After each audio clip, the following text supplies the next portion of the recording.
Hey friends, Dr. Motley here, and today I wanted to talk to you about strep. Namely, I wanted to talk to you about the top herbals that I've seen work really well in clearing chronic strep. In the last post, I mentioned towards the end some of the main types of herbals that I've seen work well in clearing chronic strep. Now, I don't want to be overwhelming to you because these are simple, easy choices. But I've had messages come in asking me, Doc, can you be a bit more specific or can you describe them a bit more? I'm dealing with chronic strep. And many individuals out there have gone down the antibiotic route. It may have not worked for you, may make you feel sick, or may have worked for a while but not work anymore. This is no knock against antibiotics, but it may not be for your body. So you go more the natural route. And so we're looking at which one do we use? Well, these products from Supreme Nutrition Products work really well across the board. I've seen them work well in my office with parasites and fungus and mold and yeast, bacteria, viruses, parasites. They do really good work, and they're proven with their ancient remedies, basically. So we'll talk about that. We're going to talk about the digestive system in this post, and we're also going to talk about the ileocecal valve syndrome, which is a part of your digestive system that could spread chronic strep. So digestion affects overall strep that can give you all the symptoms, either while it's in the head or the chest or even the digestive or reproductive, even the kidneys. So let's start.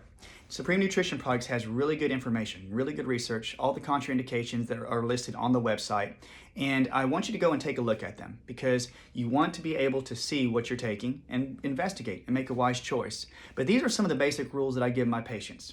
Whenever you're taking a broad spectrum antimicrobial, whether it's for strep or any other infection, I always say start slow. So the recommended doses should say, or could say, 1-3 times a day.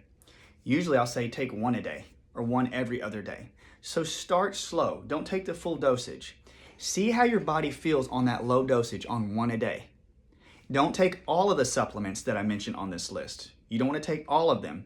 You're just going to find the one that resonates with you. When you investigate, you'll find one that really you are attracted to, and you can start with that. These are just recommendations, suggestions.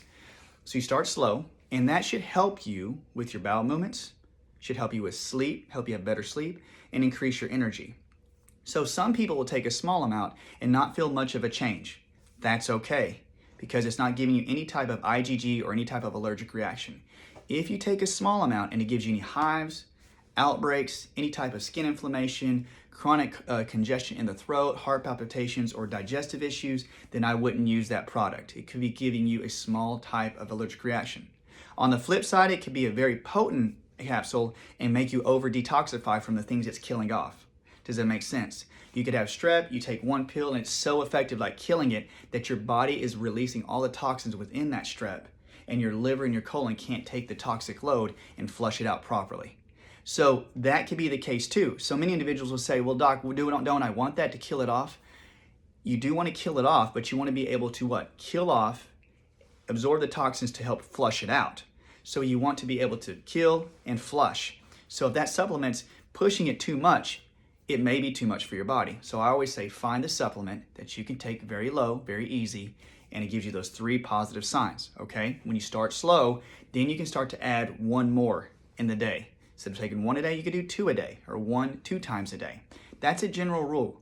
You never want to push yourself to a maximum limit where you feel sick or you can't get out of bed. This is very important. That's why I go over it very much with my patients.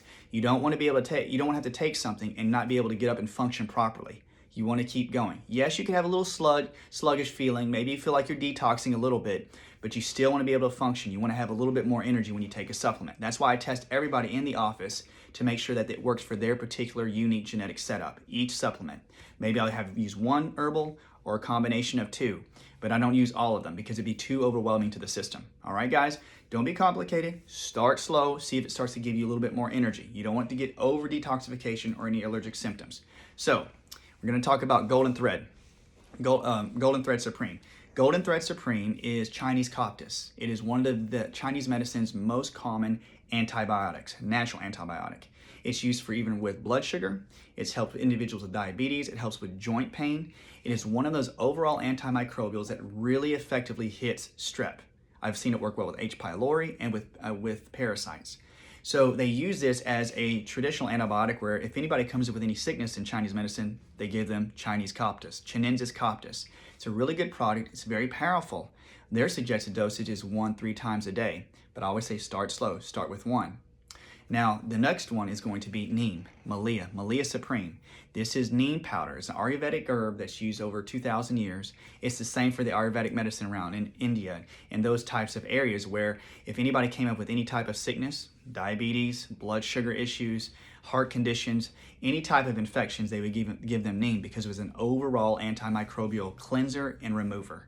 So I use this at many times. Now, golden thread and Malia are very powerful, guys. They're very strong. That's why they say 1-3 times a day, because they're very irritant to the body. Now, all herbals are irritants. Don't get scared. Irritating means irritate the tissue where the infection's at, pull that infection out, and the components of the herbs usually do kill off the infections. So herbals are good because they irritate the system to help what? Cleanse out the infection.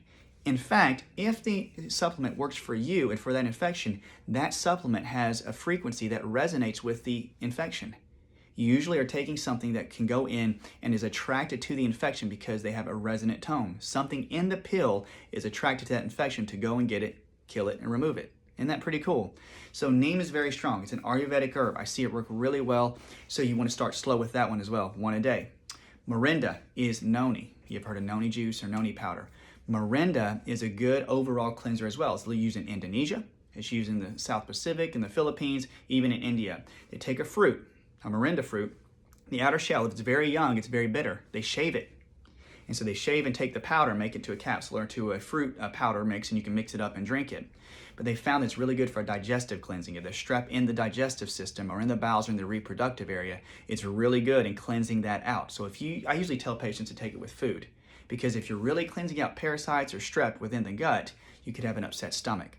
So when you do Morinda, they usually suggest at full dosage 3 times a day. But again, start slow. Start with 1 a day. Then make your way up to 2 a day. Maybe do 2-3 times a day, eventually after a month.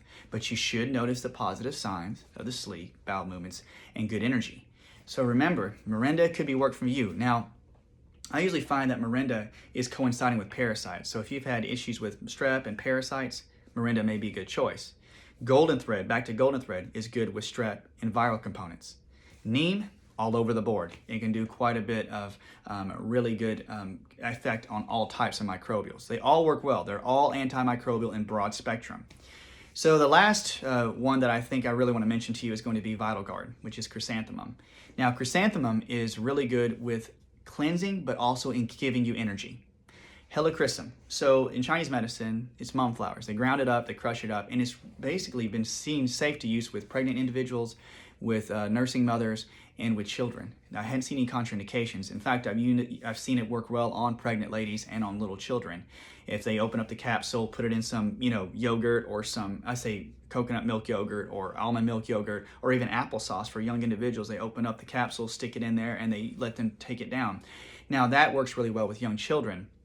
But they have a higher dosage because this is not only a remover, a cleanse, it's really good with spirochetes and Lyme, really good with strep, and it's also an immune modulator. It actually helps increase the immune system. It actually strengthens you, and it strengthens the kidney chi and helps you your longevity. So you'll actually see a higher amount of energy with golden thread with Vital Guard, with the chrysanthemum, than you would with the others.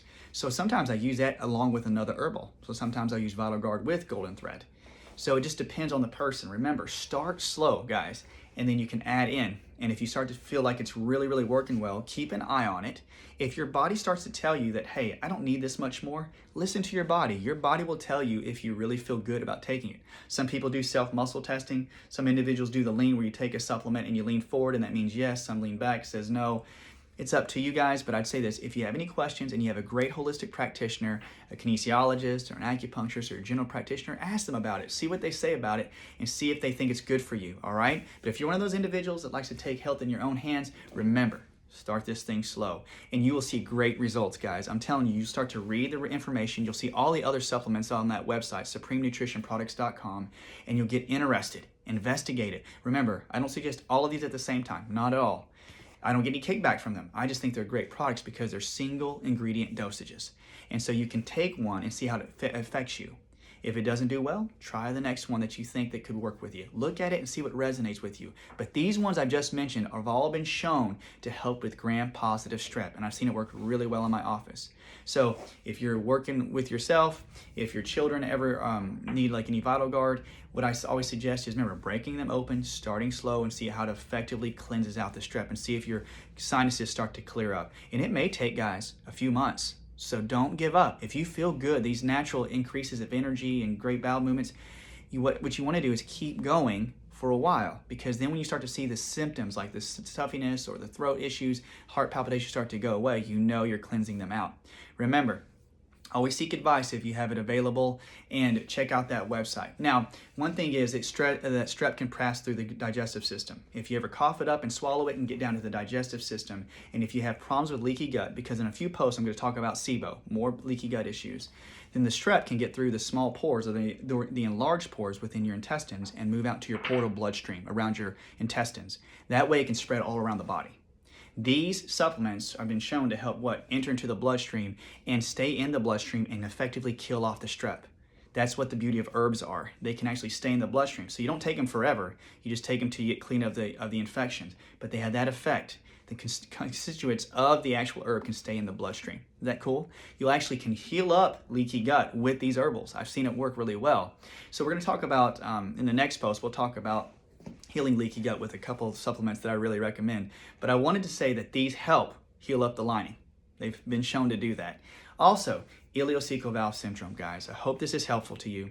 Whenever we take these supplements, I want it to be able to help heal up the ileocecal valve. I want you to try something on yourself, though, too. The ileocecal valve is a small portal, a small tube that goes from the large intestine into the small intestine. Okay, I hope I said that right. The small intestine. The small intestine dissolves the food and breaks it down, and you pull out all the nutrients, and then it pushes it through the tube into the large intestine to be expelled. Now, there's a small muscle around the tube called the ileocecal valve. Whenever food is pushed into the large intestine to become waste, the valve closes down so that there's no backflow of waste into the small intestine. If that occurs because of chronic infection in the valve or around the valve or in your intestines, you'll actually absorb waste. You don't want to absorb waste in your portal bloodstream. So you look at your belly button, don't look at it, but feel where your belly button is, and on your right hip, guys, right hip, the big bone right on your hip. So you look at this bone and your belly button, you go right between it, the midway point, and press in. If it's tender, that's an ileocecal valve on your right side. That could show that there could be spasm and weakening there. So you want to push in a little bit, don't push too hard, and push up towards your left shoulder. That will help close the gap, help it relax. Keep doing that every day until you find that there's no more tenderness. And if you have a supplement you find and you take it, you'll start healing up that strep, you'll start healing up that gut and keep it from flowing into the bloodstream, getting all over the body, okay? Try that ileocecal valve, that midway point between the umbilicus and that big bone on the hip. Press in, press up to the left shoulder, massage it every single day till it starts to go away. And you can also use lavender oil, you can use some chamomile oil, you can use those muscle relaxing essential oils around that area as you do it. So try these suggestions out. Remember, find the supplement that resonates with you, and also find the one that actually makes your heart feel joyful, really, truly, and start slow and see if those 3 positive signs follow. These are the top antimicrobials for strep. In the next video, I'm going to talk about generational strep. Guys, I hope this is helpful. Have a great day. Yes, the locks are flowing. I got to start my day. See you guys.